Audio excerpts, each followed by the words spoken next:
नमस्कार दोस्तों। हाल ही में अफ्रीका की एक कंट्री सूडान में एक बहुत ही बड़ा गृह युद्ध शुरू हो गया है। उनके देश के ही दो बड़ी आर्म फोर्सेस एक दूसरे के आमने सामने आ गई है।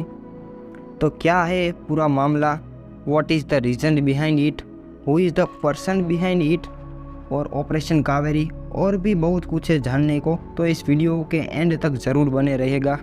और अगर आपको ये वीडियो पसंद आती है तो इसको लाइक और शेयर भी कर देना।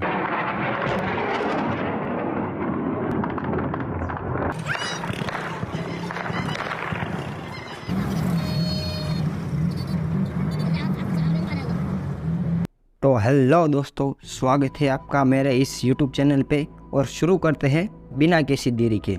जैसे कि हमारे यहाँ साउथ की मूवी में किसी भी डिफ़िकल्ट टॉपिक को समझने के लिए सबसे पहले उसका फ्लैशबैक दिखाया जाता है, तो हम भी उसी निंजा टेक्निक को फॉलो करेंगे और इस सूडान कॉन्फ्लिक्ट को समझने से पहले सबसे पहले उसका फ्लैशबैक देखेंगे। तो बात है 1956 की। सूडान पर भी हमारे भारत जैसे ब्रिटिशर्स का शासन हुआ करता था और उसे 1956 में ब्रिटिशर्स से आज़ादी मिली और उसके फर्स्ट प्राइम मिनिस्टर बने इस्माइल अल अज़हारी। सूडान में अलग अलग जाति और धर्म के लोग रहते थे जिनकी आपस में कुछ खास जमती नहीं थी और इसी वजह से सूडान में कई इंटरनली सिविल वॉर हुए।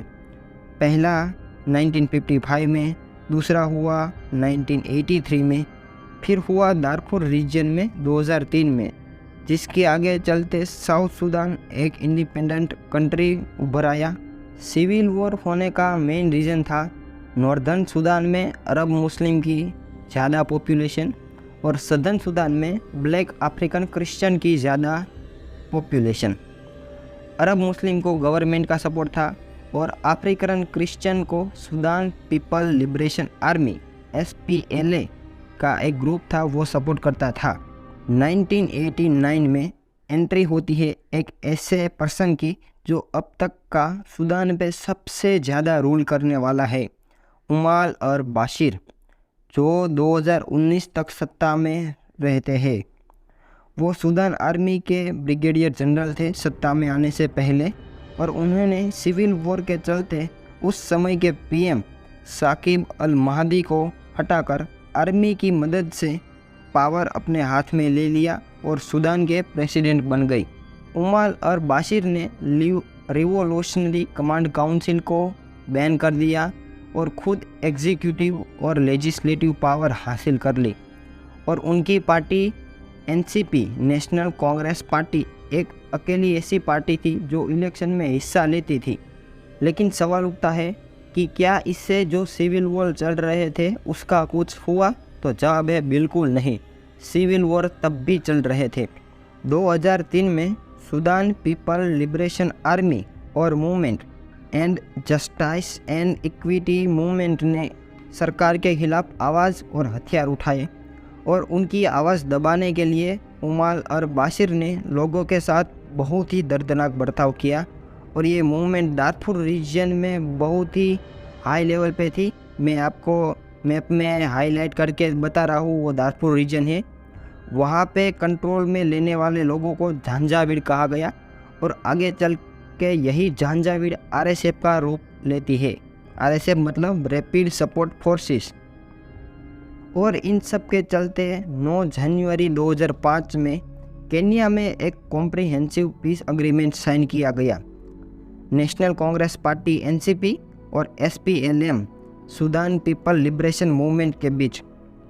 और इसमें इंटरमीडिएट किया IGAD यानी inter governmental authority on development और USA, UK, Norway and Italy ने।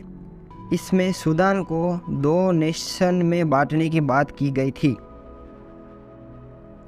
जनवरी 2011 में साउथ सूडान में वोटिंग कराया जाता है और 9 जुलाई 2011 में साउथ सूडान एक इंडिपेंडेंट कंट्री की तरह उभर आता है।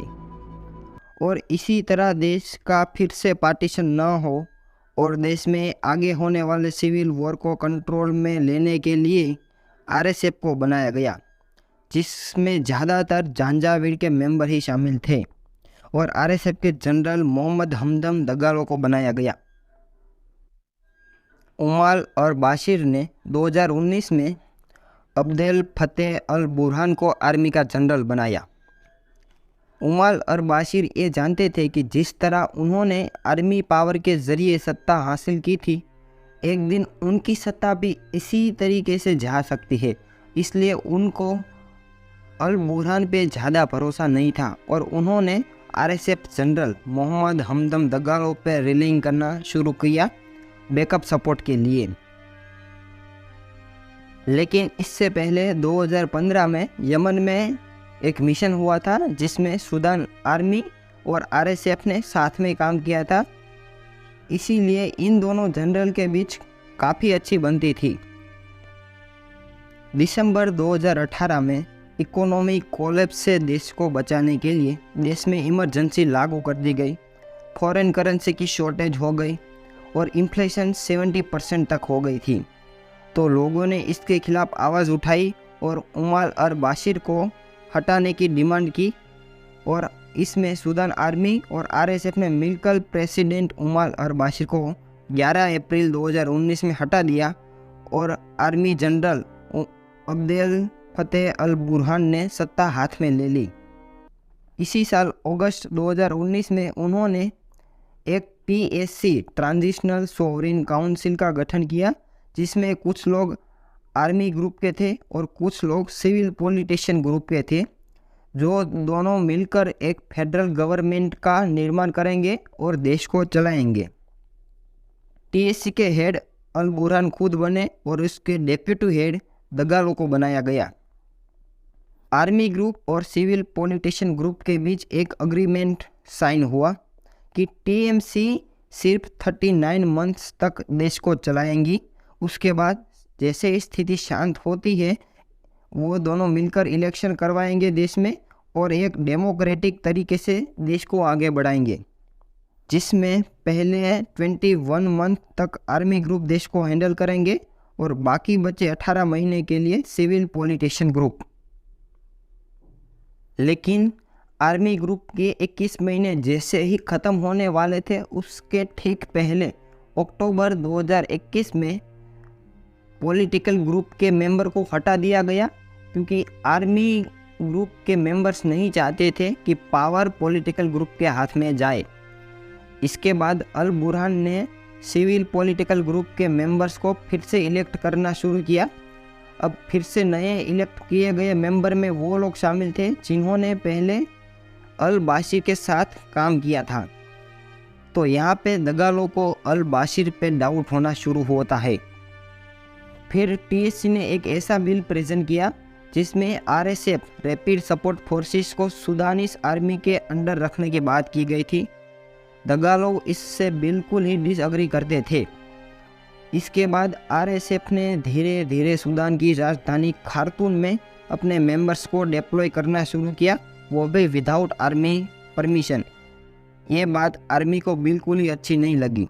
अब दोनों जनरल एक दूसरे के पूरी तरह आमने सामने आ गए थे सत्ता हासिल करने के लिए कि कौन ज़्यादा पावरफुल है और कैपेबल है देश को चलाने के लिए।